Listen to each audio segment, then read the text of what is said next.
Est-ce que tu remets les milolo, milolo, ma boca, ma casse? Pour le Dieu qui règne, le Dieu 3 fois saint.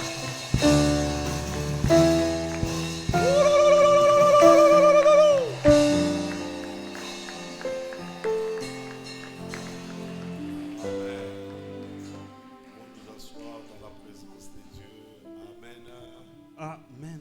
Et dis à ton voisin, Amen. Amen. Dis-lui, sois le bienvenu dans la maison de ton Père.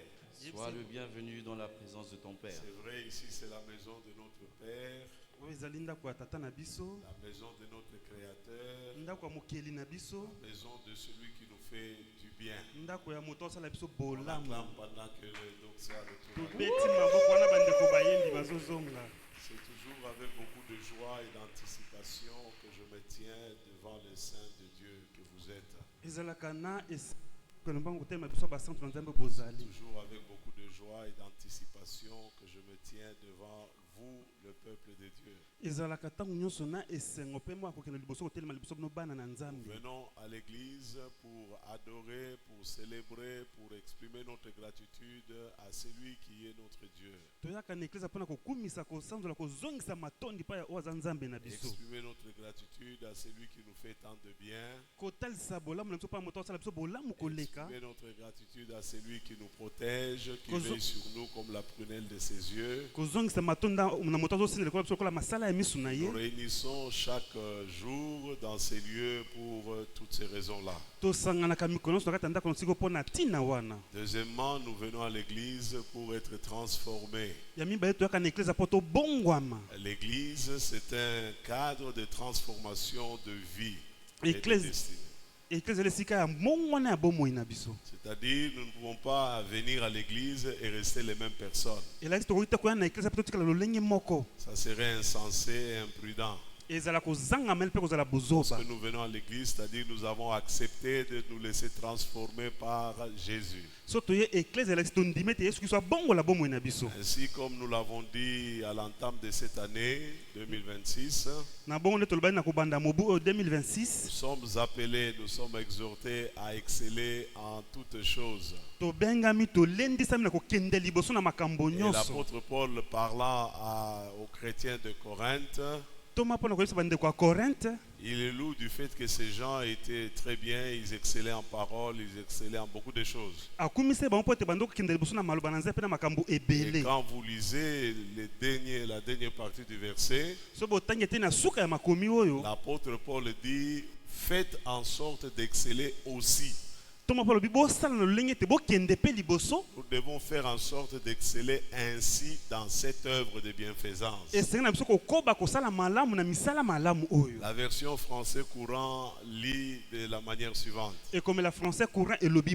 Je prie vraiment que vous me donniez toute votre attention ce matin parce que je veux parler de faits réels de notre vie de tous les jours. 1 Corinthiens chapitre 8, je vais lire dans la version français courante.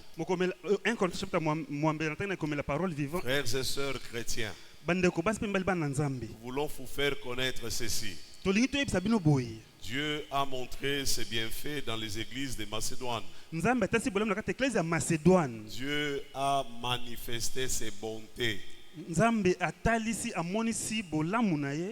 Bolam, whatever, je ne sais pas comment dire, c'est pluriel, monsieur. Alors, beaucoup de souffrances les ont mises à l'épreuve.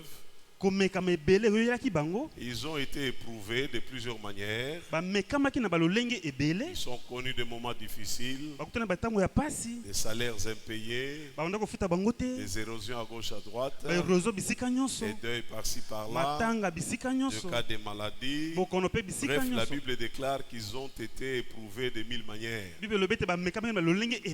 on parle de personnes réelles. On parle de personnes qui étaient croyantes en Jésus-Christ. Et la Bible déclare elles sont restées joyeuses dans tous ces méandres là, dans toutes ces difficultés là. Se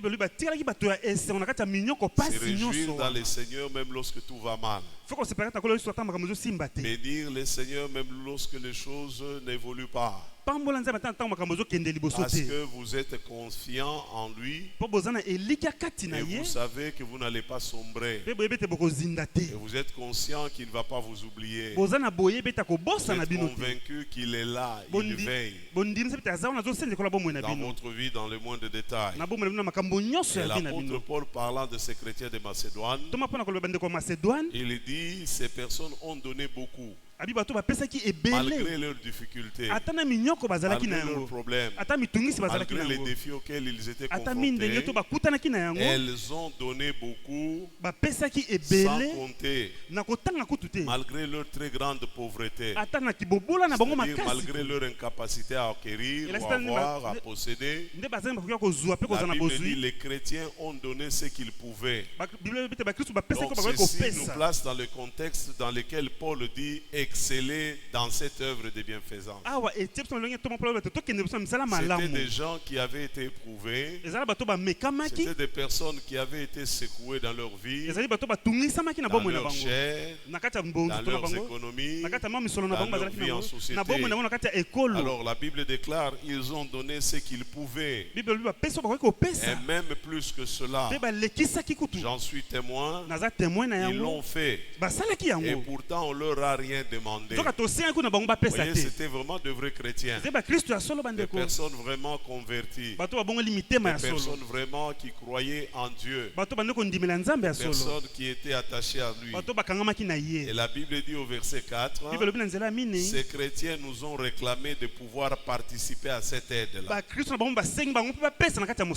ils nous ont demandé, ils nous ont supplié. Ils nous ont dit vraiment, pasteur, c'est-à-dire que lorsque les apôtres les regardaient, voyant ce par quoi ils étaient passés, les multiples problèmes auxquels ils étaient confrontés, les apôtres ont eu des réserves à leur demander de contribuer à l'œuvre, de pouvoir s'impliquer, subvenir aux besoins des autres, parce qu'eux-mêmes ils étaient dans les besoins, eux-mêmes ils étaient dans des problèmes.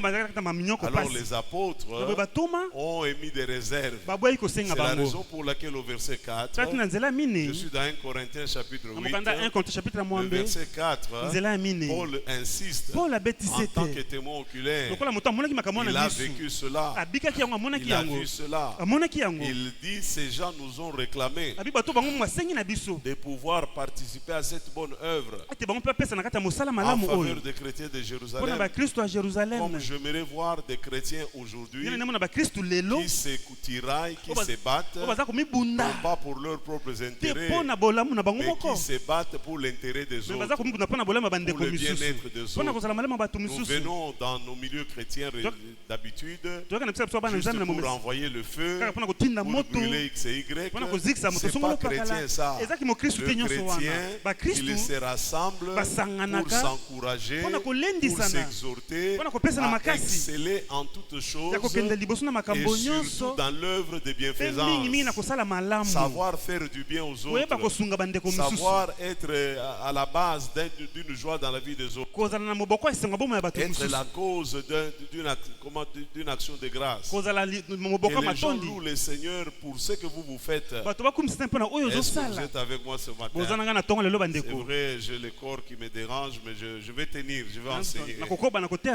Dieu m'a inspiré, Dieu m'a donné cette parole pour que nous puissions nous réveiller, nous chrétiens. Que nous comprenions que nous sommes créés par Dieu pour faire le bien, pas pour faire le mal. Alors ils nous ont réclamé. C'est-à-dire, nous aimerions voir des gens qui viennent nous réclamer pour aller rendre visite aux malades. Donnez-nous des autorisations. Priez pour nous. Nous voulons aller rendre visite aux malades.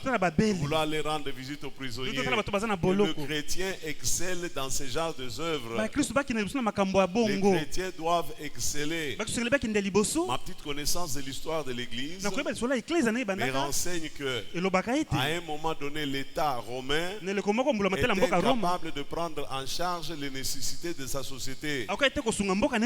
Les faibles, les fragiles, les veuves, les orphelins et tous ceux qui étaient pauvres. Alors les systèmes politiques ou sociopolitiques de l'époque ne pouvaient pas prendre soin de ces personnes-là.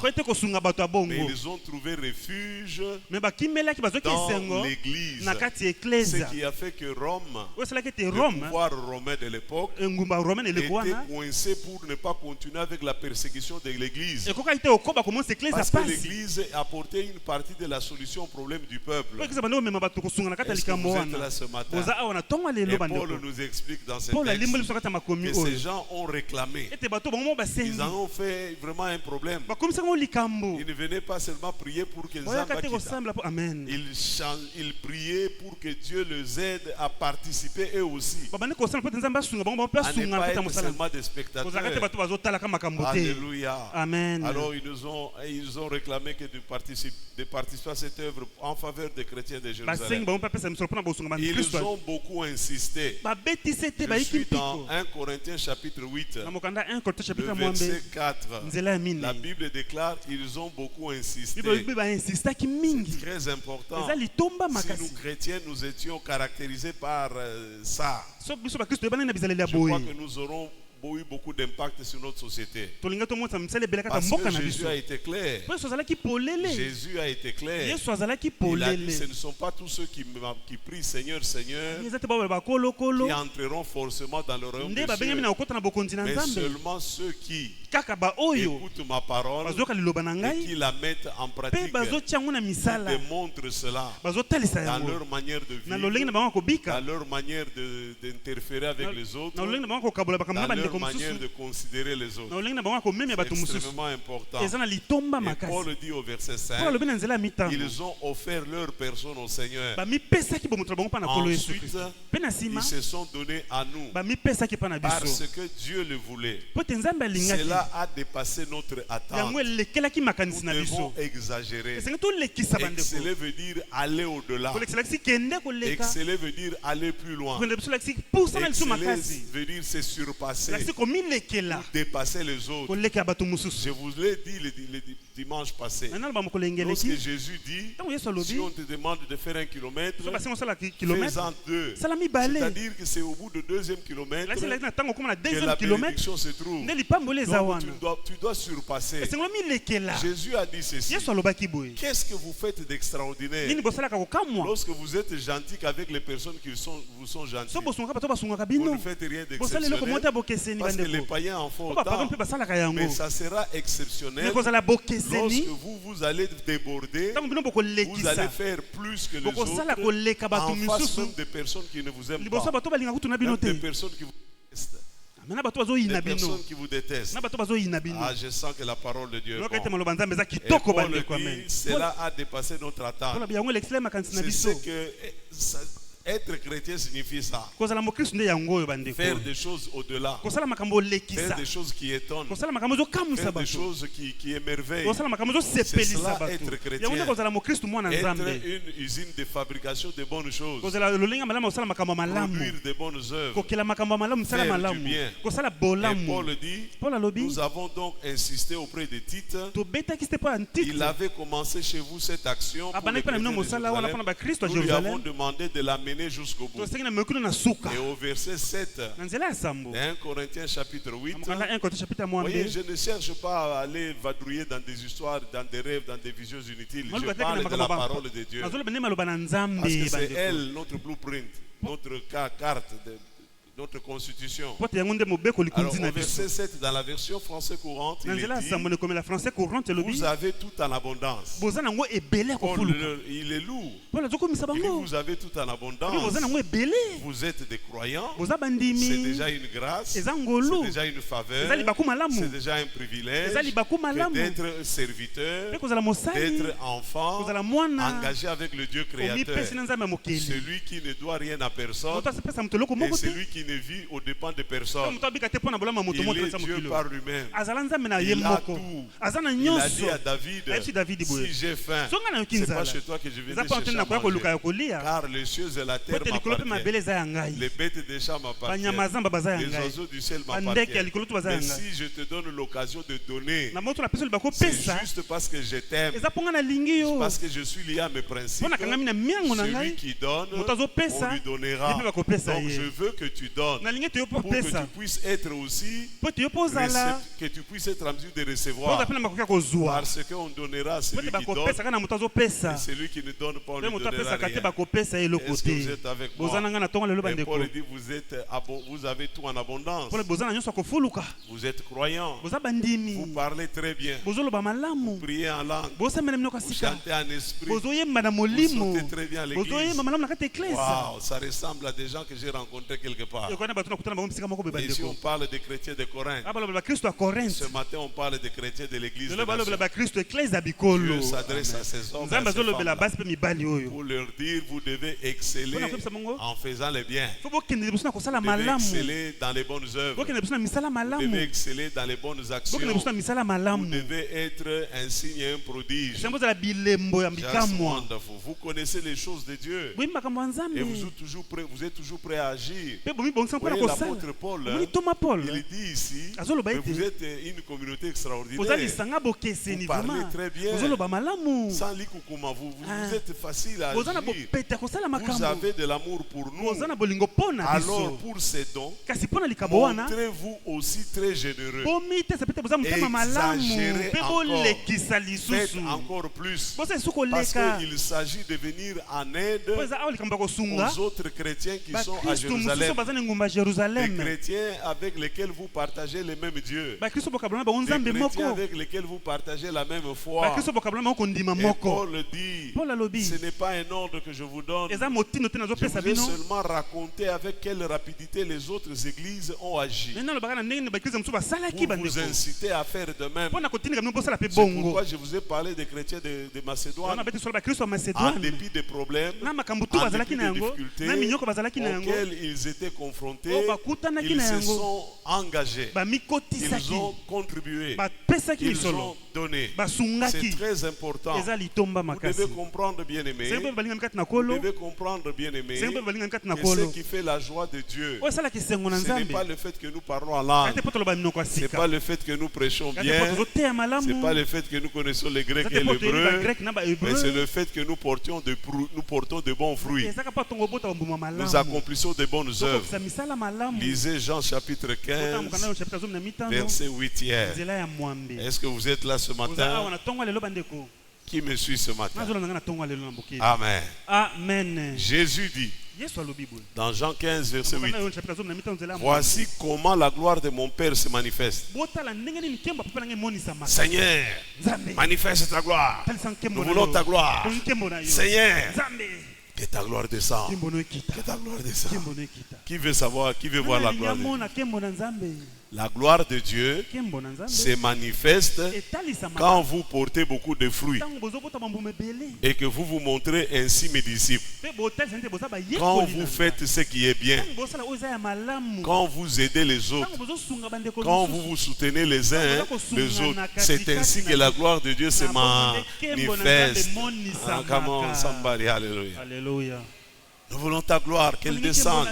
On croit que la gloire de Dieu, c'est quand vous tremblotez, vous gesticulez, et puis vous dites Shikarandobo Sobo. Non, c'est lorsque vous portez des fruits. La parole déclare, vous produirez toutes sortes d'actions bonnes. Vous devez produire toutes sortes de bonnes actions. Vous devez accomplir de bonnes œuvres. Vous devez faire du bien autour de vous. Vous devez sourire aux voisins. Vous devez saluer les voisins. Vous devez être prêt à les secourir, être prêt à les soutenir. Bien-aimés dans les Seigneur, l'essence du royaume de Dieu, c'est le fruit que portent les citoyens du royaume. Ce n'est pas Dr Kalo qui le dit, c'est le Seigneur Jésus-Christ lui-même. Dans Matthieu 21, versets 42 et 43. Matthieu 21, versets 42 et 43. Et Jésus ajouta, voilà pourquoi je vous déclare que le royaume de Dieu vous sera enlevé et sera donné à un peuple qui produira les fruits voulus. Israël n'a pas produit de bons fruits. Il s'était perverti et il accomplissait de mauvaises actions. Il ne prenait plus soin des veuves. Il ne prenait plus soin des orphelins. Il n'aidait pas les faibles, les démunis et j'en passe. Alors Dieu lui dit, puisque les fruits que j'attendais de toi, c'était ça et ça, mais comme tu ne les as pas rendus, comme tu n'as pas accompli cela, comme tu n'as pas produit cela, le royaume te sera ôté et il sera confié à un autre peuple que Dieu va se choisir, lequel peuple produira les fruits voulus, les fruits attendus. Quand vous examinez de près la vie de Jésus, son ministère, Jésus n'enseignait pas seulement. Il faisait, il vivait ce qu'il enseignait. Il accomplissait de bonnes œuvres. C'est pourquoi Luc nous dira, vous savez comment Dieu avait oint Jésus-Christ de Nazareth du Saint-Esprit et de puissance, lesquels, c'est-à-dire Jésus-Christ, qui allait de lieu en lieu, faisant quoi? Faisant du bien. Vous là, ici présents, Église des Nations, partout où vous allez, est-ce que vous faites le bien? Le bien peut être comptabilisé. On peut faire un bilan. La Bible déclare, Jésus partout où il allait, il faisait du bien. Il apportait du bien. Il apportait la joie. Il apportait l'assistance. Il venait en aide. Il secourait ceux qui étaient dans les besoins. Vous savez, le fait d'être loin du Saint-Esprit ne nous limite pas seulement à chasser les démons, ne nous limite pas seulement à parler en langue. Le fait d'être loin, d'être rempli du Saint-Esprit nous rend capables, parce qu'en tant qu'humains abandonnés à nous-mêmes, nous sommes incapables de faire ce qui est bien. Voilà pourquoi Dieu vient à notre secours et nous donne le Saint-Esprit. Jésus était loin du Saint-Esprit. Il était rendu capable d'aller partout faisant le bien. Est-ce que tu fais le bien dans ta famille? Est-ce que tu fais le bien à tes parents? Est-ce que tu fais le bien à tes enfants? Est-ce que tu fais le bien à ceux qui vivent chez toi? Est-ce que tu fais du bien? Quelqu'un est là ce matin? Come on, can I talk to somebody? Hallelujah. Dans ses enseignements, Jésus mettait toujours un accent particulier sur le fait de produire, sur la nécessité pour nous de faire ce qui est bien, d'accomplir le bien. Lorsque vous lisez dans Matthieu 3, le verset 7e, il s'agit de Jean le Baptiste qui est venu annoncer la venue de Jésus. Mais bien avant Jésus, c'est Jean-Baptiste prêchait et il enseignait. Il disait, un jour Jean-Baptiste, il vit un groupe important de pharisiens et de Sadducéens qui voulaient aussi se faire baptiser par lui. Et les apostrophes, il les a interpellés. Il les a interpellés. Il leur a dit, race de vipères, qui vous fait croire que le fait de vous faire baptiser va vous absoudre totalement? Au verset 8, il leur dit, prouvez donc par vos actes de votre changement réel.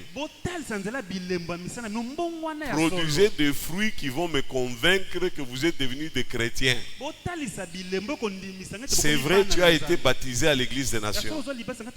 C'est vrai, tu manges la communion à l'église. Mais est-ce que ta vie peut me donner des preuves?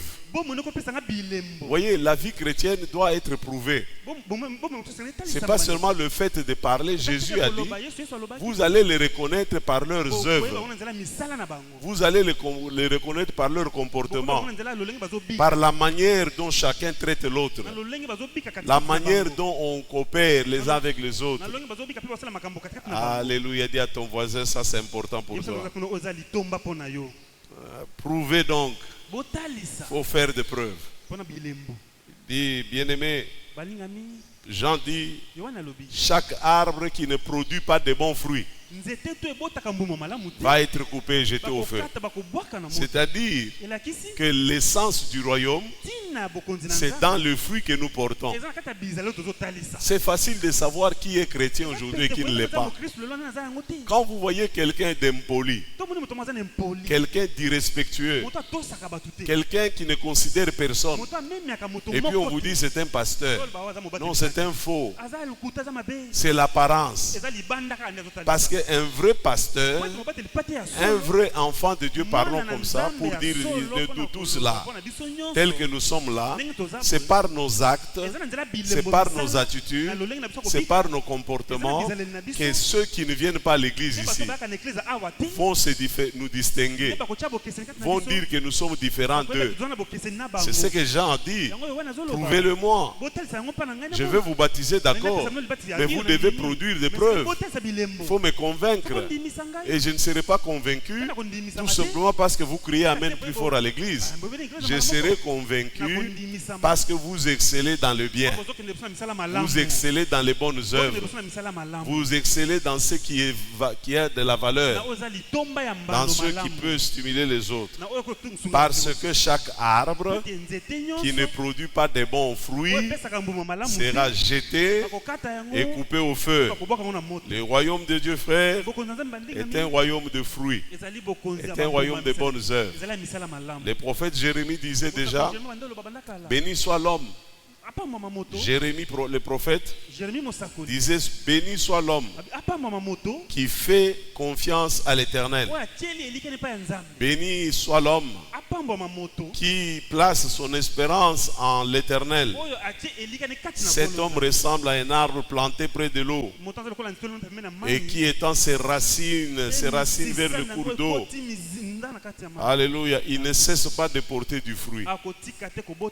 Cet arbre-là, je vous ai dit, nous venons à l'église pour être transformés, pour être changés. Avec tous les enseignements que vous écoutez de cette chair, si ça n'arrive à produire aucun changement, au fait, je ne sais pas comment vous aurez perdu votre temps venant à l'église. J'ai dit bien que vous aurez perdu votre temps venant à l'église.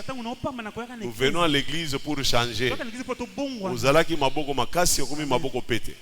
Ozalaki motema mabe okomi motema malamu. Ozalaki moto akoyimayima okomi moto ya esengo. Ozalaki moto akotonga whatever kushimanga bantu, donc tu changes. C'est très important. Tu ne peux pas rester la même personne. La Bible dit que cet homme qui fait confiance à Dieu, il est comme un arbre planté le long de courants d'eau, dont le feuillage ne se flétrit point. C'est-à-dire les œuvres ne manquent pas. Il ne manque pas d'accomplir ce qui est bien, de faire ce qui est bien, de faire ce qui est acceptable. Est-ce que vous êtes là ce matin? Dieu attend que chacun d'entre nous qui qui croyons en lui, nous puissions le prouver, nous puissions le démontrer. C'est extrêmement important. Vous savez, un jour, on m'a arrêté à l'immigration à la frontière. J'allais aux États-Unis avec toute ma famille. Bon, l'officier de l'état civil, enfin, l'agent d'immigration me dit, monsieur, donnez-moi l'attestation de naissance de tous ces enfants. J'ai dit, vous avez dit quoi? Oh, l'attestation de naissance. J'ai dit, mais ils sont déjà là. Vous les voyez, c'est que c'est déjà plus qu'une attestation écrite. Ils sont déjà là. Vous voulez quelle preuve? Les enfants sont là, ils sont déjà nés. Donc c'est très important. Nous devons prouver, nous devons démontrer que nous sommes chrétiens. Comment? En faisant ce qui est bien, en accomplissant de bonnes œuvres, de bonnes actions. On va y arriver tout de suite. Jésus a dit, c'est pas vous qui m'avez choisi, mais c'est moi qui vous ai choisi.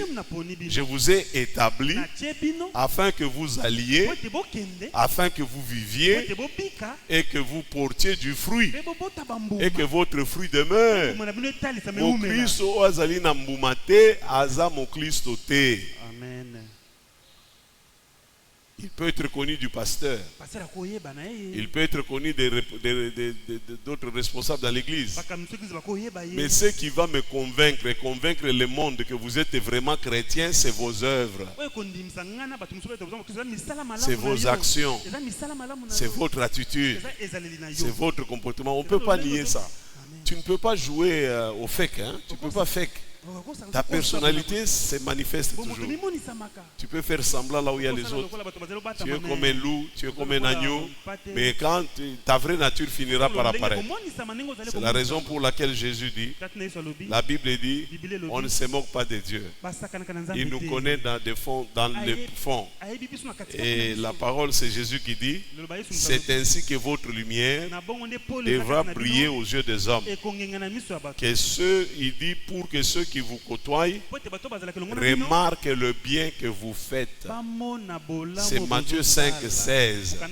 Il dit que votre lumière brille pour que ceux qui vous côtoient au travail, ceux qui vous côtoient à l'université, ceux qui vous côtoient dans votre quartier, ceux qui vous côtoient dans votre taxibus, ceux qui vous fréquentent constatent les biens que vous faites.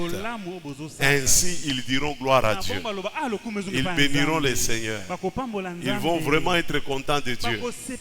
Et même dans votre famille, tes parents qui ne voulaient pas que tu pries, qui ne voulaient pas que tu ailles intercéder, ils vont dire fais encore davantage.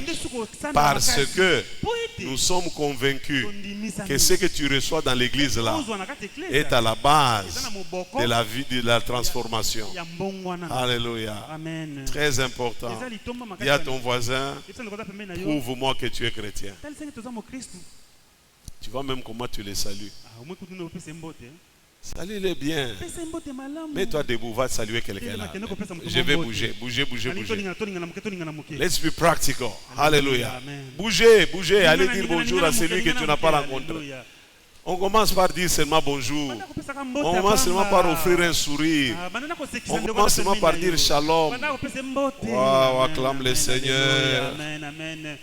Plus haut, plus haut, plus haut. Jésus est plus haut. Plus haut, plus haut, plus haut.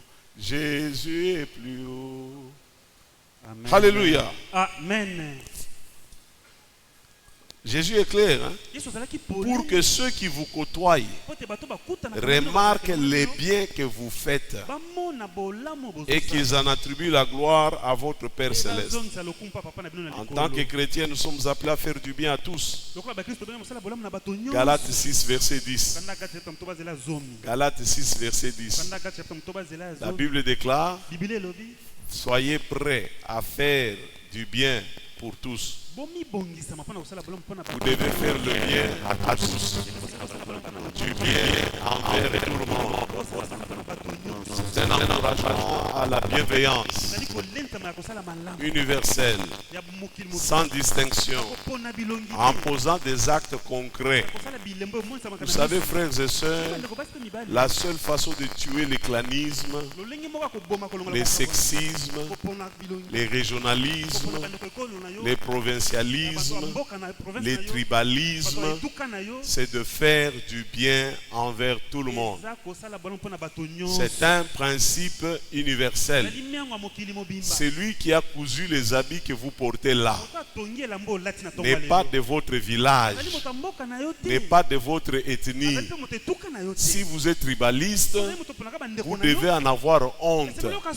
Les véhicules dans lesquels vous êtes montés ce matin, ce n'est pas quelqu'un de ton village qui l'a conçu, ni qui l'a fabriqué. Donc tu devrais avoir honte de monter dans un véhicule, toi qui es tribaliste, toi qui es claniste, toi qui es provincialiste, toi qui es régionaliste. Tu devrais avoir honte de monter, même d'utiliser les micros que quelqu'un de Benakalenda n'a pas fait. Personne de mon village n'a inventé les micros là. Il n'y a aucune intelligence de Benakalenda dans cette affaire. Est-ce que je parle à quelqu'un ce matin? Donc nous devons avoir honte. Qu'en ces temps, on parle d'être tribaliste. Parce que le principe universel biblique dit faites du bien à tous, sans exception. Est-ce que vous me suivez bien? Dis à ton voisin. C'était Mumbala qui a fait ta chemise là. Mais pose-lui la question, non? Vous avez des mèches là-bas. Ce sont les mèches de votre village. Est-ce dans ton village on connaît même ces mèches? Ah? Les mamans là. Dans vos villages, on connaît ces mèches-là. Ce sont les mèches d'autrui. Donc vous n'avez pas besoin d'être tribaliste. Oui, le tribaliste, c'est vraiment un homme malade. Un tribaliste, c'est vraiment un malade. Il faut l'amener au CNPP. Alléluia. Vous parlez français, c'est la langue de votre grand-mère. Parler anglais, moi je suis bon. On est fiers de parler toutes ces histoires. Donc on devrait avoir honte d'être tribaliste. C'est très important. Donc ceci implique que nous ne devons pas rendre le mal pour le mal. Nous devons manifester quant à nous chrétiens le caractère de Dieu. Faisons le bien sans nous lasser, gagner par le découragement, sans nous lasser, vaincre par le découragement. Parce que parfois le bien dans ce monde n'est pas reconnu. Demandez aux veuves, demandez aux orphelins. Leur papa a fait beaucoup de bonnes choses à leur oncle. Ils ont vu, ils ont grandi ensemble avec leur oncle. Mais dès que papa meurt, l'oncle là devient, il prend un autre visage. Parce que le monde ne reconnaît pas le bien. Mais pour autant que nous devons arrêter de faire le bien, la Bible dit non. Vous continuez à faire le bien. Parce que vous le faites non pas par rapport à eux, mais par rapport à Dieu, qui nous oblige, qui nous impose de faire du bien. Voyez, je ne viens pas à l'église pour qu'on m'enseigne à haïr les gens. Je ne viens pas à l'église pour qu'on m'enseigne à maudire les gens. Je ne viens pas à l'église pour qu'on m'enseigne comment je peux être égoïste. Voyez, état d'âme. Est-ce que tu connais son état d'âme? On nous empêche de faire du bien. La Bible déclare faites du bien envers tout le monde. Faites-le du bien. Alléluia.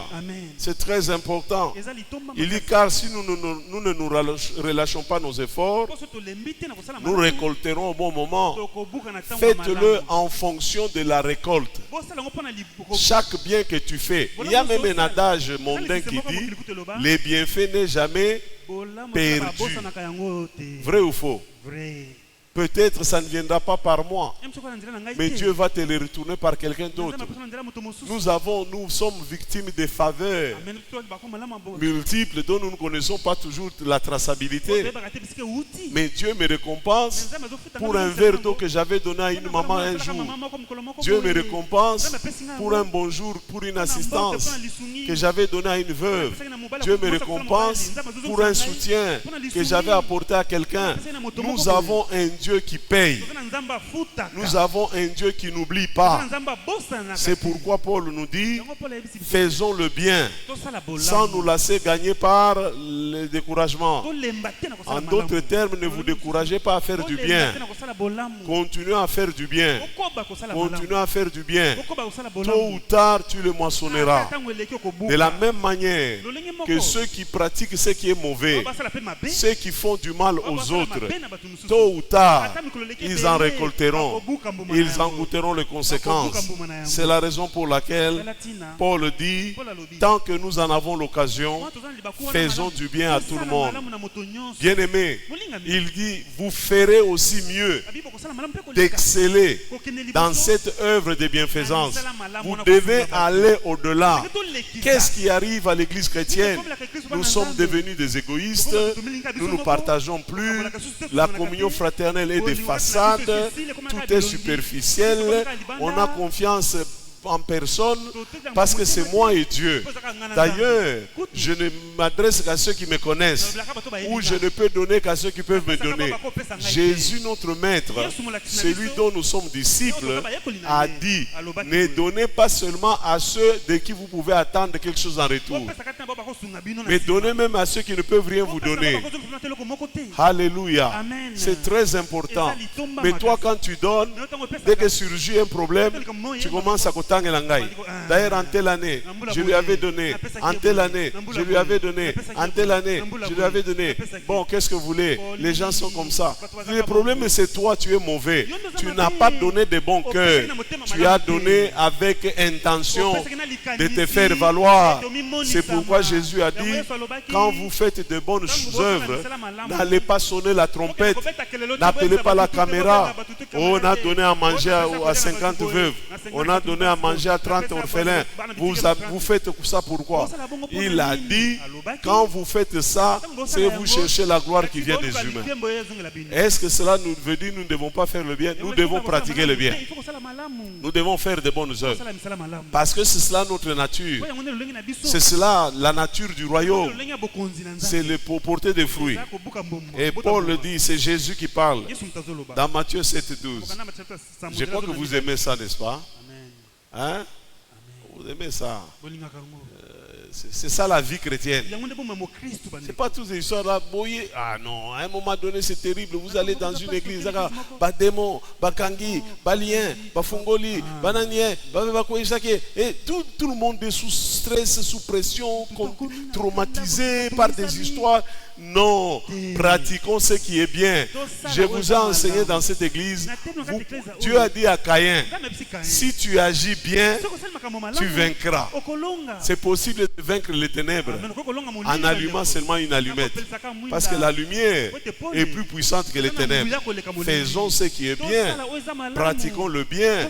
Nous allons désarmer même nos adversaires. C'est très important. Que dit Jésus? Jésus dit, faites pour les autres tout ce que vous voudriez qu'ils fassent pour vous. Moi, on ne me donne pas, c'est bien. Est-ce que toi, tu donnes? Moi, on ne me salue pas, c'est bien. Est-ce que toi, tu salues? Moi, on ne me regarde pas. Est-ce que toi, tu regardes? Moi, on me méprise. Est-ce que toi, tu valorises? Vous voyez, chacun récolte selon ce qu'il a semé. Je fais bien comprendre. Vous savez, pour qu'une femme normale, je parle d'une femme normale qui n'a pas de démons, pour qu'une femme normale manque du respect à son mari, le mari doit avoir été l'auteur de ce mal. Je suis marié, ça fait plus de 36 ans maintenant, donc j'ai une petite expérience. Parce que la Bible dit, comme dans l'eau, le visage répond au visage. Vous connaissez le verset là? Donc ce que tu fais, tu le récoltes. C'est pourquoi Jésus a établi cette règle d'or. Ce que vous voulez qu'on fasse pour vous, commencez d'abord par le faire. Et vous allez récolter. Est-ce que vous êtes d'accord avec Jésus? Toi, tu es d'accord avec Jésus?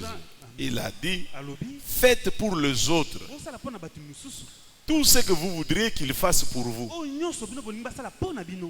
Si vous ne faites pas pour les autres ce que vous voudriez qu'ils fassent pour vous, eux aussi ne feront rien pour vous. Vous êtes d'accord? Amen. La Bible dit nous devons faire du bien.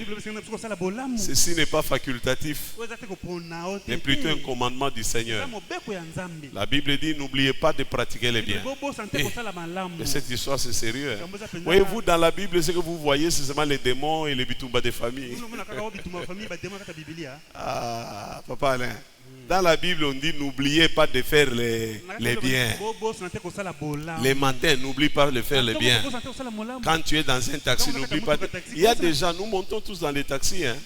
Parfois même pour dire bonjour à quelqu'un, il se prend tellement, il se prend tellement haut, il croit que... Non, Papa Malembe.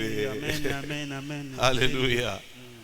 Hébreux 13, 16. Dis à ton voisin, répétez après moi, n'oubliez pas de pratiquer les biens. Dites ça. N'oubliez pas de pratiquer le bien. N'oublions pas de pratiquer le bien. N'oublions pas de pratiquer le bien. Je vous assure, si dans cette église, nous n'oublions pas de pratiquer le bien, il y aura des miracles extraordinaires parmi nous.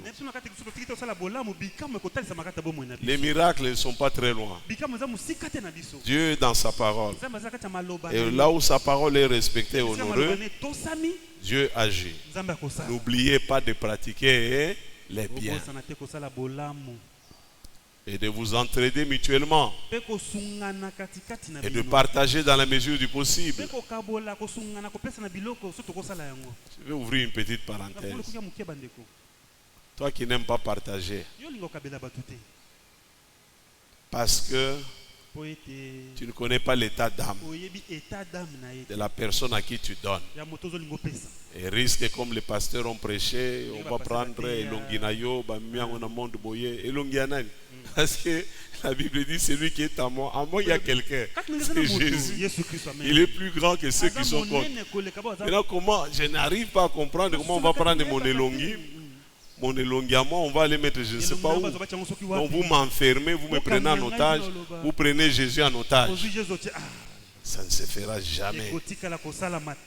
Alléluia. Amen. Mais nous portons des habits de seconde main, ce que nous appelons combo, tombola. Vous connaissez les gens qui ont porté ça? Vous êtes là, vous faites, ouais, c'est bien, vous balancez. Mais vous, toi, tu connais la personne. Si les histoires d'envoûtement là, il y a beaucoup qui sont envoûtés avec les mèches d'autrui. Ah, pasteur Léonard, oui, papa, pardon. Alléluia. C'est pour vous dire, vous pouvez devenir prisonnier de vos propres pensées, des histoires que vous avez vous-même colmatées dans la tête. Si vous faites le bien au nom de Jésus-Christ, personne ne transformera cela en malédiction. Tu l'as fait au nom de Jésus. Et Paul dit ceci à Timothée. Moi, je dois enseigner parce qu'il faut que notre foi soit basée sur la Bible. Vous devez croire parce que c'est dans la Bible. 1 Timothée 5, 7. Quand je donne la notée, lisez, vérifiez. Paul dit à Timothée ce qui suit. Parle clairement de toutes ces choses. C'est ce que Papa Kalou est tenté de faire ce matin. Je parle clairement de faire du bien, de pratiquer le bien. Je parle clairement sur produire les fruits. Nous devons prouver que nous sommes enfants de Dieu. Nous devons prouver que nous sommes disciples. Paul dit, parle clairement de toutes ces choses. 2. Il dit, inculque-leur ces principes. Je suis en train de vous inculquer. N'oubliez pas de pratiquer le bien. N'oubliez pas de réjouir quelqu'un autour de vous. N'oubliez pas de bénir quelqu'un. N'oubliez pas d'assister quelqu'un. N'oubliez pas d'aider quelqu'un. N'oubliez pas. Ne pas le faire, c'est agir comme un démon. Parce que les démons n'obéissent pas à la parole de Dieu. Vous me suivez bien? Il dit, Inculque-leur ces principes. Ce sont des principes de la vie chrétienne. Un chrétien, c'est un faiseur du bien. Il doit rendre joyeux les autres. Il doit bénir les autres. Il doit assister les autres. Il doit fortifier les autres. Les encourager par la parole. Les encourager par son comportement. Les bénir par ses attitudes. En leur portant assistance. En les aidant. Comme notre sœur Tabitha, et l'aider pratiquement et financièrement. Ça veut dire que dans l'église, tout le monde n'aura pas les mêmes moyens. De la même manière que dans nos familles, tous nous n'avons pas les mêmes privilèges. Nous n'avons pas tous les mêmes moyens. Vous êtes nés d'un même père, d'une même mère. L'autre aura 1 million, l'autre aura peut-être 500 000, l'autre aura peut-être 50 millions. C'est la loi de Dieu. C'est la loi de l'équilibre de Dieu. Notez bien, Jésus a donné une parabole d'un monsieur qui a engagé 3 serviteurs. À l'un, il a donné 5 talents, selon ce que lui, du honneur, avait discerné qu'il était capable de faire. À l'autre, il a donné 3 talents. À un autre 1. Ne vous comparez à personne. Contentez-vous de ce que Dieu vous a donné. C'est extrêmement important. Parce que quand vous êtes mécontent de ce que Dieu vous a donné, c'est là qu'est née la jalousie. C'est là qu'est né le meurtre. C'est là qu'est née la sorcellerie. Mais celui qui se contente de ce que Dieu lui a donné. Laissez-moi vous dire des choses que la Bible nous enseigne, que malheureusement nous lisons et nous n'y faisons pas attention. J'aimerais dire que Dieu est un Dieu des injustices. C'est-à-dire il ne donne pas à tous la même chose. Il donne un peu plus là-bas, un peu plus ici, pour que ceux qui en ont plus puissent combler les déficits de ceux qui n'en ont pas plein, pour qu'il y ait équilibre. C'est très important. Nous sommes créés interdépendants. Tout le monde n'a pas tout. Chacun se complète. C'est très important. Est-ce que vous êtes avec moi? La Bible dit, fais-leur des recommandations précises afin qu'elles mènent une vie correcte, afin qu'elles vivent une vie irréprochable. Si quelqu'un néglige les siens, si quelqu'un ne fait pas du bien à sa femme, ne fait pas du bien à son mari, ne fait pas du bien à ses enfants, ne fait pas du bien à ses parents, en particulier les membres de sa famille et les personnes qui vivent chez lui sous son toit, il renie sa foi. Il est pire qu'un païen. Ne vous laissez pas impressionner parce qu'il parle français, parce qu'il est ceci et cela. Mais quand tu maltraites ton mari, quand tu maltraites ta femme, quand tu maltraites tes enfants, quand tu maltraites les gens que tu as accepté d'habiter chez toi, tu dois savoir que tu es un païen. Tu n'entreras pas au ciel. C'est très important. C'est la parole de Dieu. C'est dans quel chapitre? 1 Timothée chapitre 5, verset 10e. Elle devra, la Bible parle maintenant de la femme chrétienne, celle qui est veuve. Écoutez-moi, les femmes veuves ont aussi des recommandations spécifiques à elles. La Bible dit, elle devra jouir d'une bonne réputation. Une femme veuve doit jouir d'une bonne réputation. C'est-à-dire qu'on doit... Quoi? Bon. Donc doit être vraiment crédible. On parle positivement, on parle bien d'elle. Et la Bible dit qu'elle se recommande par sa conduite.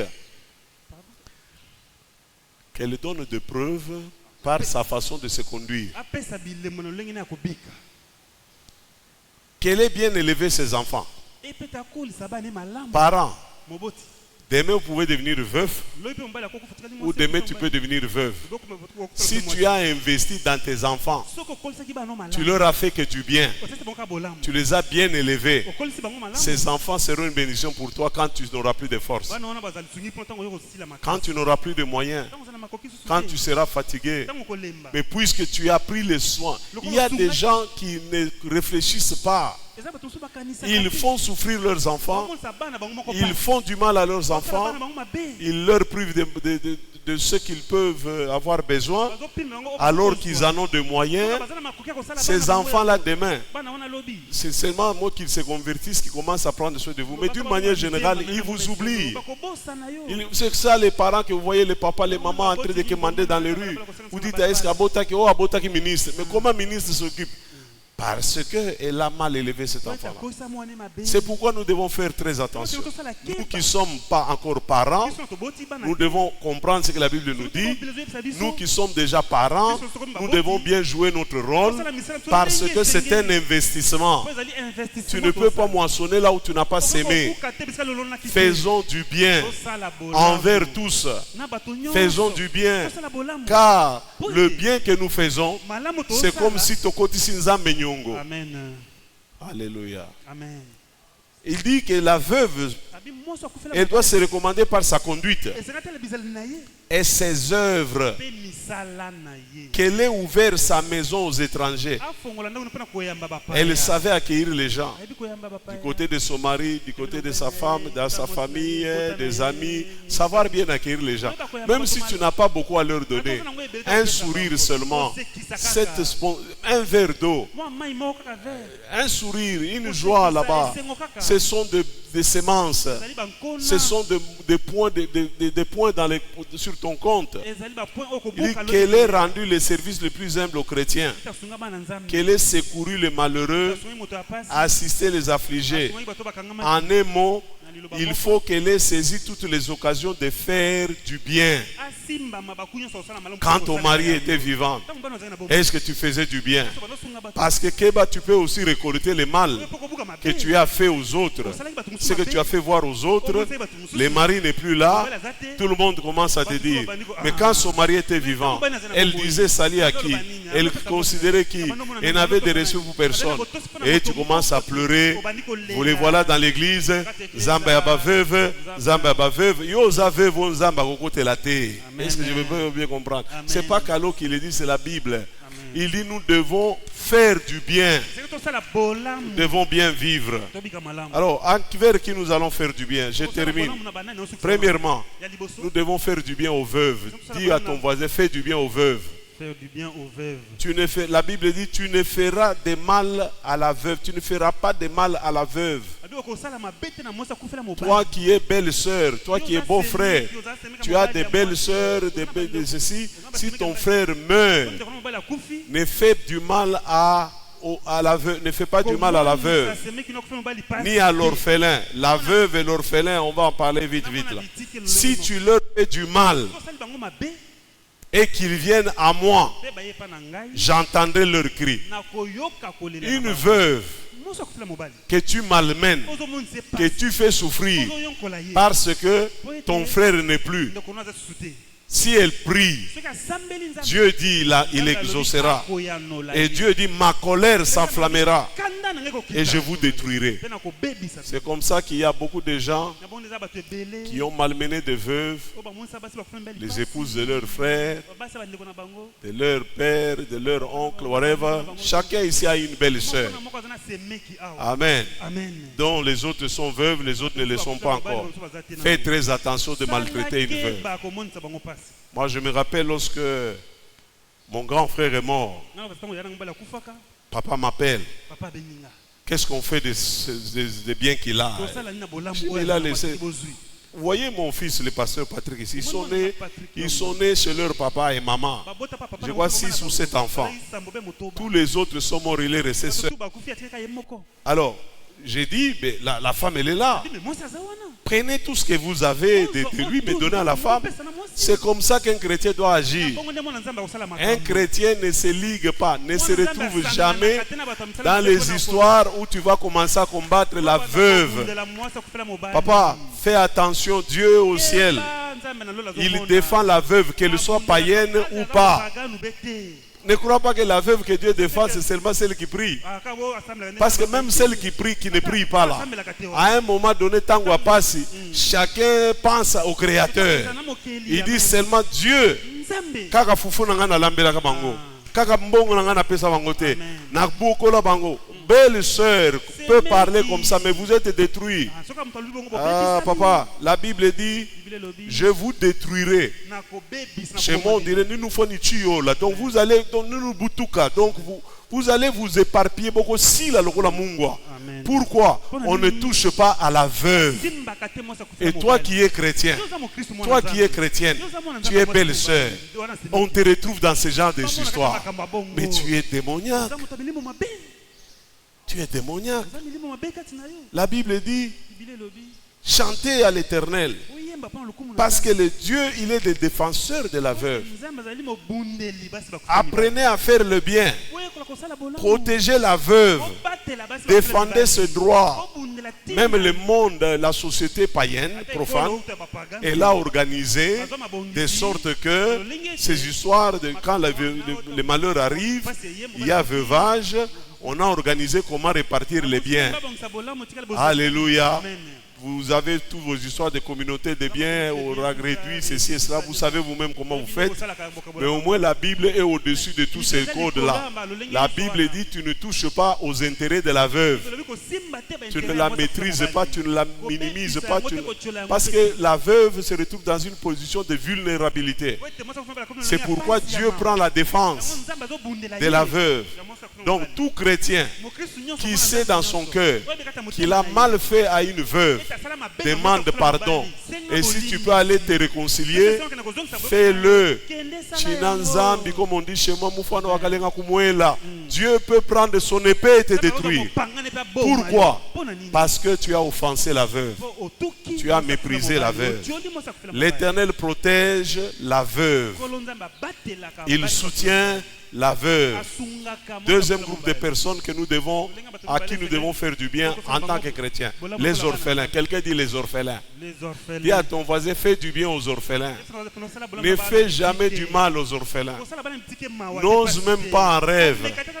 N'ose même pas en rêve. La Bible dit, l'Éternel protège les étrangers. Il protège l'orphelin et la veuve. Psaume 146, verset 9. Dieu te fera la guerre si tu fais du mal à l'orphelin. L'orphelin, non, c'est l'enfant de ton grand frère. C'est l'enfant de ta petite soeur. C'est l'enfant de ta cousine. Donc, orphelin. Bref, il y a beaucoup d'enfants orphelins qui sont retrouvés dans la rue. Parce que la tante les a accusés de sorciers. Je me pose quand même la question, vous qui aimez accuser les autres de sorciers. Si réellement vous êtes des vrais chrétiens, vous ne pouvez pas avoir peur du sorcier. Un vrai chrétien ne peut pas avoir peur du sorcier. Parce que les sorciers, c'est rien. Dieu, Jésus-Christ, nous a dit, et c'est un testament.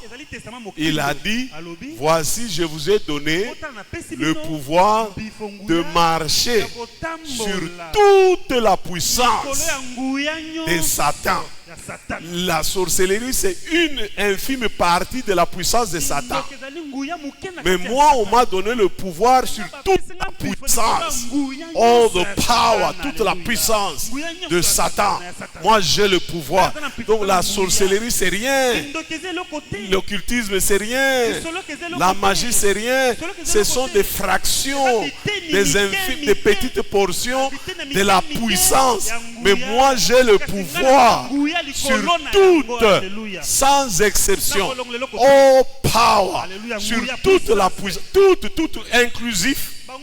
Que ce soit dans les eaux, que ce soit dans les forêt, que ce soit en l'air, que ce soit sous terre, que ce soit, j'ai le pouvoir sur toute la puissance des démons.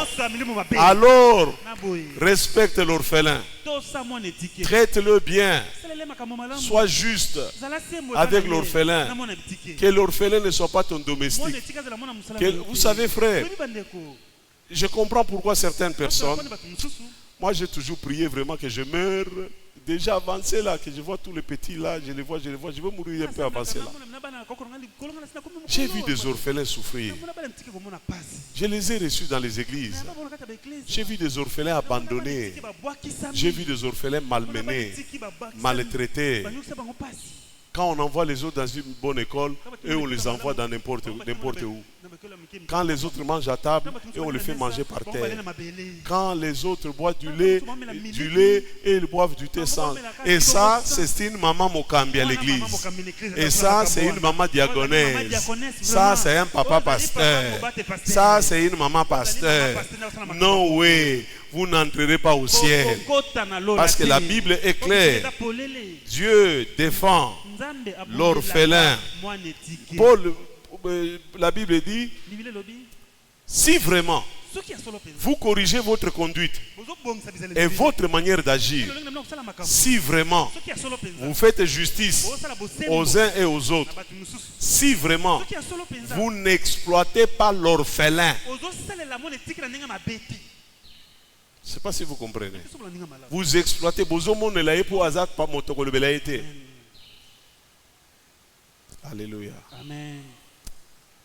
Église de Jésus. Jacques dit ceci. Jacques, chapitre 1, verset 27. Il dit, aux yeux de Dieu, notre Père, voici la façon parfaite de pratiquer la religion. 1. Prendre soin des orphelins. Les soutenir. Leur venir en aide. Les aider à progresser, à percer dans la vie. Faire pour... Vous savez, parfois les blancs sont plus... Les Mindele viennent adopter les enfants. Et quand il adopte son enfant dans la famille, là, ce n'est pas son enfant biologique, mais il traite cet enfant, vous allez vous dire même avec exagération, l'enfant est pris en charge. L'enfant est assisté. On donne à l'enfant ce que peut-être son père ne pouvait pas lui offrir. Voilà pourquoi nous les chrétiens. Voyez, vous êtes habitués sur les sorciers. Les sorciers, vous chassez les enfants de vos frères. C'est seulement les enfants de vos petits frères, de vos petites soeurs, de vos grands frères, de vos grandes soeurs qui sont mauvais, qui sont démoniaques. Vous les chassez. Et les enfants de votre mari. Vous avez trouvé, vous savez, j'ai posé question à une femme ici qui s'est mariée. Quand tu veux t'engager avec cet homme, tu sais qu'il a des enfants, non?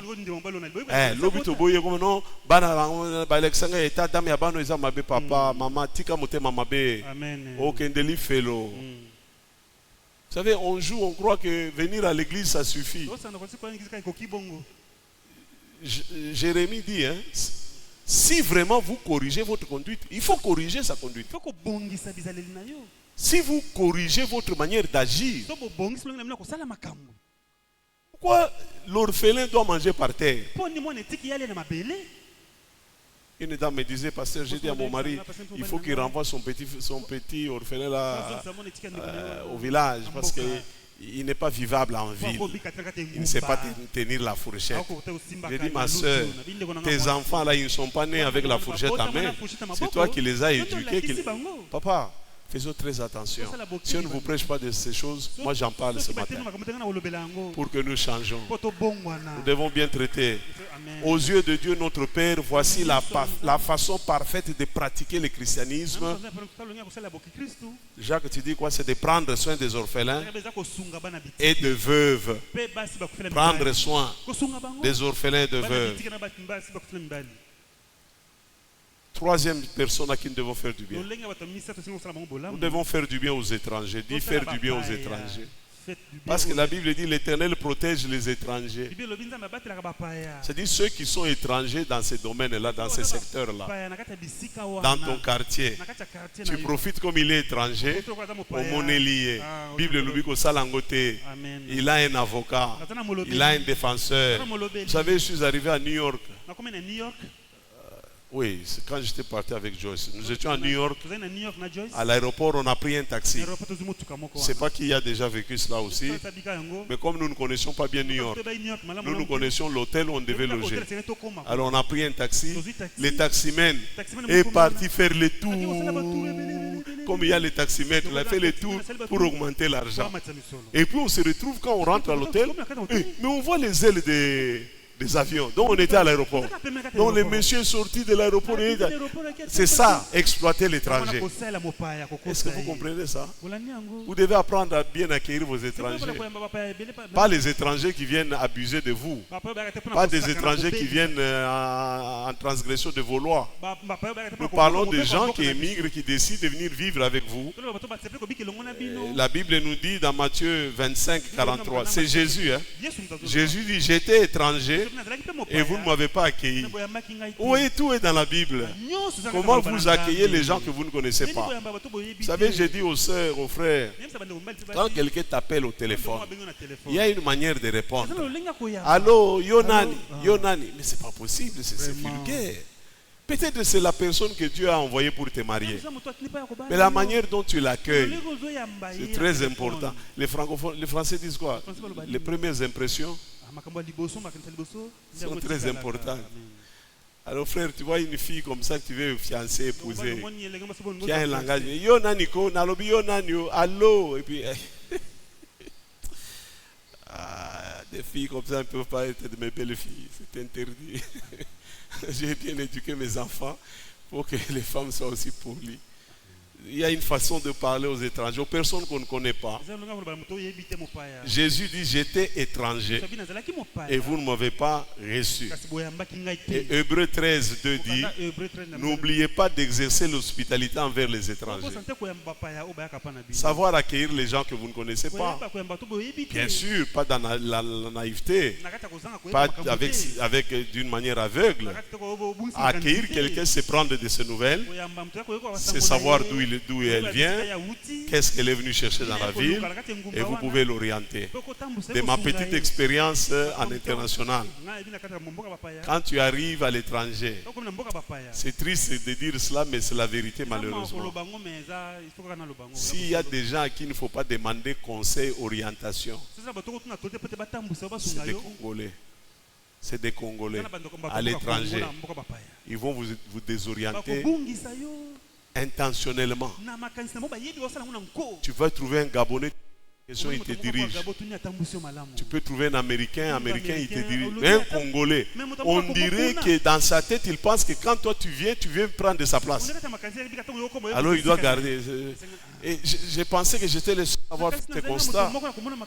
Un jour, j'étais à Montréal, à Toronto, à une fête de l'indépendance de notre pays. Un prêtre catholique, un certain Bernard, venu de Mbujimaï vers le Canada. Il a témoigné disant la même chose. Vous voyez, la Bible dit quand vous recevez des étrangers, il ne faut pas les dérouter, il ne faut pas profiter de leur ignorance. La Bible dit tu ne déplaceras pas la borne de celui qui est aveugle. Hein, c'est ce que vous faites là, il y a un Dieu au ciel qui voit.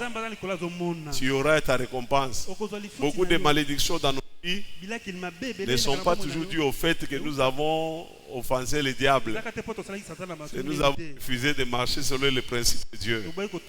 N'oubliez pas d'exercer l'hospitalité envers les étrangers. En agissant ainsi, plusieurs ont accueilli des anges sans le savoir. Vous voyez, il y a une bénédiction que tu peux rater à cause de ta mauvaise attitude.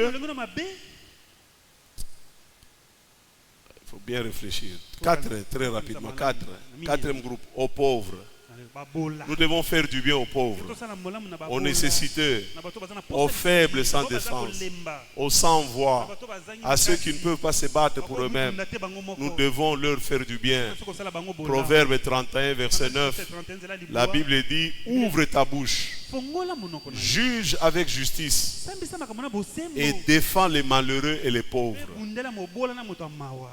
Vous voyez, quand tu vois un pauvre qui est un mendiant dans la vie, tu as deux choses que tu peux faire. Soit tu donnes, ou tu t'étais. Tu l'insultes pourquoi? Je ne comprends pas. Il a demandé, juste demandé. Tu n'as pas, ou tu as, mais tu refuses de l'aider. Maintenant tu l'insultes pourquoi? Bachor, on est à Damnaye, tu es évité. On m'a dit le colonel Zali. tu outrages Dieu. Outrager Dieu, tu fais un doigt à Dieu, tu dis yo Nzambe yo. Faisons très. Il y a beaucoup de malédictions dans les vies des gens. Ils n'ont pas été dans des gros péchés, adultères, des scandales, mais ces attitudes-là. Ensuite, le roi dira à ceux qui seront à sa gauche, allez-vous-en loin de moi. Maudit. Allez dans le feu éternel qui a été préparé pour le diable et ses anges. Car j'ai eu faim. Vous ne m'avez pas donné à manger. J'ai eu soif. Vous ne m'avez pas donné à boire. Un pauvre, un faible, incapable, il ne sait pas, mais il demande. Ne l'outrage pas. Dis à ton voisin, la vie a des surprises. La Bible dit, opprimer les pauvres, c'est outrager celui qui l'a fait. C'est une insulte à Dieu. Mais avoir pitié de l'indigent, c'est honorer Dieu. Donne-lui. Et que ton cœur ne lui donne point à regret. Ah oui, tu peux donner, mais dans quelle attitude? Ne le fais pas avec regret. Donne avec joie. Car à cause de cela, parce que tu as donné aux pauvres, l'Éternel ton Dieu te bénira dans tous les travaux et dans toutes tes entreprises. Et Paul disait, je vous ai montré de toute manière que c'est en travaillant ainsi qu'il faut soutenir les faibles et se rappeler les paroles du Seigneur qui a dit lui-même, il y a plus de bonheur à donner qu'à recevoir. Nous avons donc obligation en tant qu'enfants de Dieu. Vous devez savoir, frère, que dans la vie on ne sera pas toujours fort. Hein? Aujourd'hui on est bien, on marche, on est calme. Pouf, un accident. Et tu as perdu tes membres. Ne croyez pas que tous ceux qui ont un handicap, c'est parce qu'ils ont ensorcelé quelqu'un. Non. Changeons d'attitude. Avec vous, les gens des combats spirituels, il faut voir état d'âme. Il avait fait à m'attaquer dans le monde. Et puis les Nigériens vous aident avec des films. On montre des gens qui demandent de l'argent. Ils se transforment en chat, en souris. Vous nourrissez votre pensée de toutes ces mauvaises histoires et vous vous empêchez de faire le bien. Et en vous empêchant de faire le bien, vous vous privez des bénédictions de Dieu. La Bible dit, rendez justice aux faibles et à l'orphelin. Faites droit aux malheureux et aux pauvres. L'homme dont le regard est bienveillant sera béni. Celui qui fait du bien sera béni parce qu'il donne de son pain aux pauvres. Un pauvre, c'est celui qui n'a pas les mêmes moyens, moyen de subvenir à ses propres besoins par lui-même. Et c'est pourquoi il y a beaucoup de bénédictions dans les vies de beaucoup de familles. Mais il y a d'autres familles. Vous comprenez? Vous comprenez? À un moment donné, j'ai réfléchi comme au village. Parce que c'est comme ça qu'on vit au village. C'est pourquoi les gens au village vivent longtemps. Et en ville, on est toujours à Koufikiste, au cancer, au nini, parce que on n'aime pas nous entraider, on n'aime pas pratiquer les choses justes. Si ton frère devient pauvre, c'est-à-dire aujourd'hui tu es là, demain tu peux te retrouver là. Non, j'espère que vous avez compris. Aujourd'hui, tu es là. Demain, tu peux retrouver ici. Celui qui est là aujourd'hui peut se retrouver demain là-bas. Amen. La Bible dit, si ton frère devient pauvre et que sa main fléchisse près de toi, tu le soutiendras. Tu feras de même pour celui qui est étranger et qui demeure dans le pays afin qu'il vive avec toi. Et ton ambition, notre ambition, notre désir, soit celui d'être riche dans de bonnes œuvres. Timothée, 1 Timothée 6. La Bible dit ceci, verset 17. Recommande à ceux qui sont riches dans ce monde de ne pas s'enorgueillir.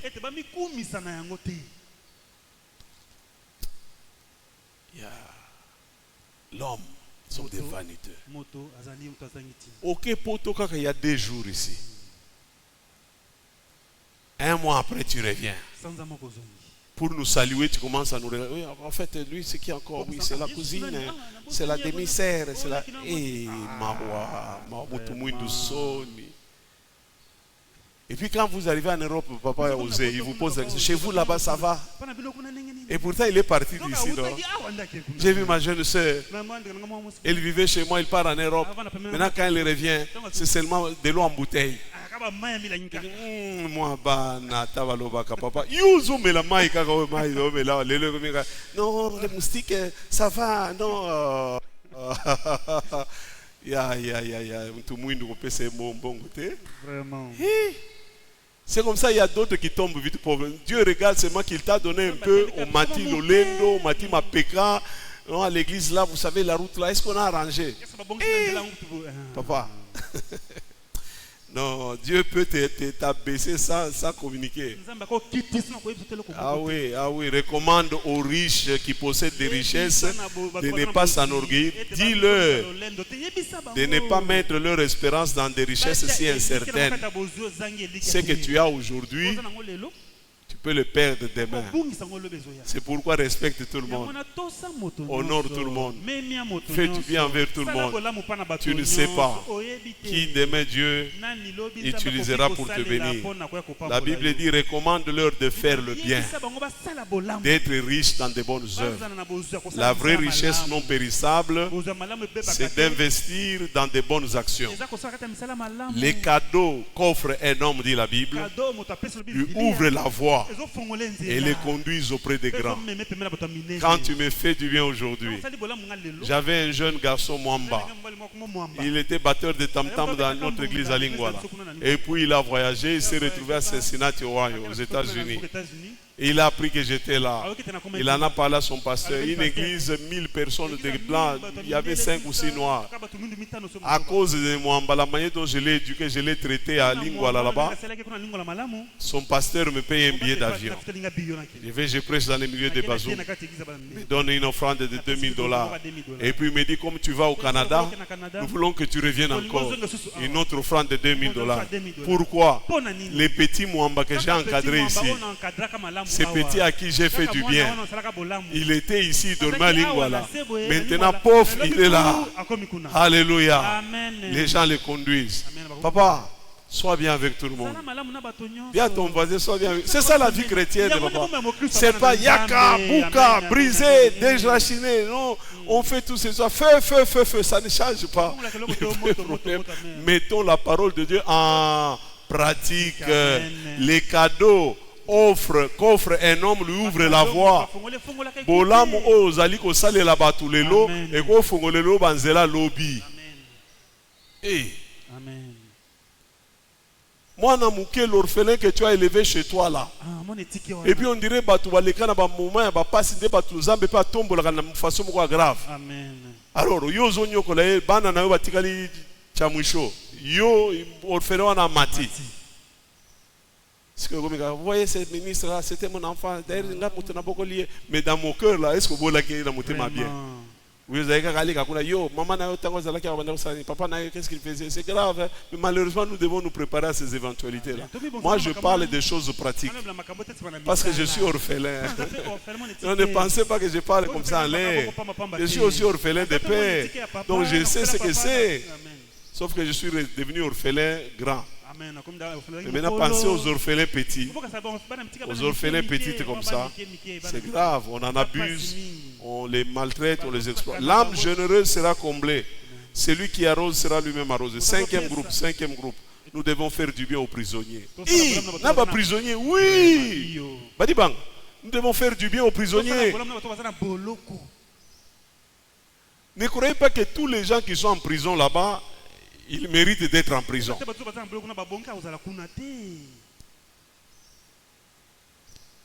C'est écrit dans la Bible. Oui, pasteur. Hébreux 13, verset 3. Hébreux 13, verset 3. Pensez aux prisonniers. Pensez à qui? Aux prisonniers. Pensez à qui? Aux prisonniers. Ainsi qu'un membre de l'église vient et dit, papa, j'aimerais aller donner les cadeaux des habits aux prisonniers à Makala. Je vous fais l'ordre de mission, vous êtes membre de l'église, on vous envoie avec un pasteur, vous allez donner. Papa, dis à ton voisin, on ne sait jamais. Aujourd'hui, tu es libre. Demain, tu peux te retrouver en train d'expliquer des histoires. Personne ne te croit. Mais tu te retrouves déjà en prison. C'est pourquoi il faut penser aux prisonniers comme si vous étiez leurs compagnons d'infortune. Souvenez-vous de ceux qui sont maltraités en songeant que vous vivez, vous aussi, dans un corps sensible comme le leur. Ne rendez à personne le mal pour le mal. Cherchez à faire le bien devant tous. Faire le bien. Pense aux prisonniers. Viens leur en aide si tu peux. Si l'église organise une collecte pour aller apporter à manger aux prisonniers, mais l'église peut le faire. Alléluia. Je vous ai dit qu'à l'époque de Rome, l'église a eu sa vie sauve à cause de son système d'entraide interne. Alors Jules César s'est dit, mais je ne peux pas continuer à les persécuter. Parce que tous les chômeurs, tous les nécessités, les pauvres, les veuves, les orphelins, c'est l'église qui prend soin de ces gens-là. Donc je vais me priver d'un grand soutien, d'un grand allié. C'est la raison pour laquelle, d'une manière générale, l'église travaille avec l'État. L'État travaille avec les églises comme ses alliés. L'armée du salut fait les bonnes œuvres. C'est ici chez nous qu'on ne voit pas, mais vous voyez la Noël, la Pâques, ils récoltent de l'argent pour aider les gens dans les besoins, pour soutenir les veuves et les orphelins. Rappelle aux fidèles qu'ils doivent se soumettre aux dirigeants. Et ils doivent apprendre à leur obéir en étant prêts à faire toute action bonne. Les chrétiens doivent faire ce qui est bien. Les chrétiens doivent bien vivre. Si quelqu'un a entendu la parole de Dieu, qui se mette debout ce matin. Pasteur, je vous offre mon message là. Pasteur Richard, je vous offre mon message. Alléluia, acclame le Seigneur pour la parole. Excellez dans les bonnes œuvres. Mets-toi debout, excelle dans les bonnes œuvres. Je demande à tout le monde de se mettre debout dans la musique. Prends un engagement ce matin de pratiquer ce qui est bien, de faire ce qui est bien envers tous, envers les veuves, envers les orphelins, envers les prisonniers, envers les malades, envers les pauvres, envers les faibles. Prends l'engagement devant le Seigneur. Dieu, je veux changer ma vie. Je veux changer ma façon de faire les choses. Je veux changer ma façon de voir les autres autour de moi. Agis par la puissance du Saint-Esprit et bénis nos offrandes de ce matin. Amen. Amen. Donne ton offrande.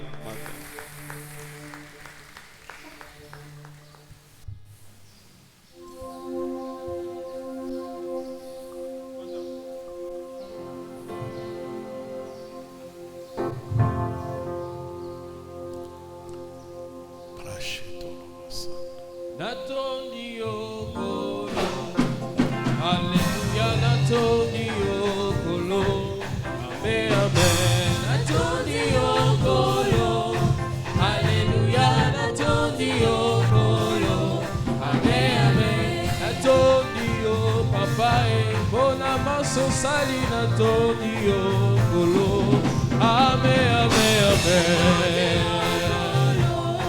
Alléluia, Natoni okolo, Amen, Amen. Oh Natoni o papa e, Alléluia, Natoni okolo, Amen, Amen, Amen. Alléluia, Natoni okolo, Amen, Amen. Nakumisi o papa e, bona maso sali Natoni okolo. Amen, Amen.